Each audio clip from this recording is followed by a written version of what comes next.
30 సంవత్సరాలు దాటిన తర్వాత చేయించుకోవాల్సిన 7 మెడికల్ టెస్ట్. 30 ఏళ్లు దాటాక ఈ మెడికల్ టెస్ట్ చేయించుకోకపోతే ప్రమాదమే. ఈ రోజుల్లో తక్కువ వయసులోనే పెద్ద పెద్ద రోగాలు వస్తున్నాయి. ముందుగానే టెస్టులు చేయించుకుంటే జాగ్రత్త పడొచ్చు, పెద్ద నష్టం నుండి దూరంగా ఉండొచ్చు. మొదటిది సిబిపి, కంప్లీట్ బ్లడ్ పిక్చర్. రక్తంలోని హెచ్బి, డబ్ల్యూబీసీ, ప్లేట్లెట్స్ యొక్క లెవెల్స్ తెలుస్తుంది. ఎనీమియా, ఇన్ఫెక్షన్, ఫ్యాటిగ్ లాంటివి ముందే తెలుసుకోవచ్చు. రెండోది బ్లడ్ షుగర్ చెకప్. డయాబెటీస్ వస్తుందా లేదా అని ముందే తెలుసుకోవచ్చు. ప్రీ డయాబెటిక్ లక్షణాలుంటే జాగ్రత్త పడొచ్చు.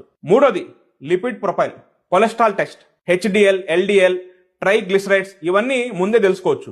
దీని ద్వారా హార్ట్ అటాక్ రిస్క్ అనేది ముందే కనిపెట్టచ్చు. నాలుగోది LFT, liver function test. Liver సరిగా పనిచేస్తుందా లేదా తెలుసుకోవచ్చు. ఐదోది KFT, kidney function test. Creatinine levels, urea levels అన్ని తెలుసుకోవచ్చు. దీని ద్వారా కిడ్నీ ఫంక్షన్ ఎలా ఉందో తెలుసుకోవచ్చు. ఆరోది థైరాయిడ్ ఫంక్షన్ టెస్ట్. శరీర బరువు పెరగడం, ఎనర్జీ తక్కువ అనిపించడం ఇలాంటివి దీని ద్వారా తెలుసుకోవచ్చు. ఏడోది విటమిన్ డి మరియు విటమిన్ బి12. 30 సంవత్సరాలు దాటిన తర్వాత చాలా మందిలో విటమిన్ డి మరియు విటమిన్ బి12 లెవెల్స్ చాలా తక్కువగా ఉంటాయి. ఈ టెస్ట్ చేస్తే తెలుసుకోవచ్చు ఎలా ఉందని. 30 ఏళ్ళు దాటాక చాలా మంది పనుల్లో పడి బిజీ అయిపోతుంటారు, ఆరోగ్యం గురించి పట్టించుకోరు. ఈ టెస్ట్లన్నీ పెద్ద ఖర్చేం కావు. 6 నెలలకు ఒకసారి చేయించుకోండి, డాక్టర్ సలహా తీసుకోండి. Prevention is better than cure. ఈ వీడియో సేవ్ చేసుకుని మీ ప్రతి ఫ్రెండ్కి షేర్ చేయండి.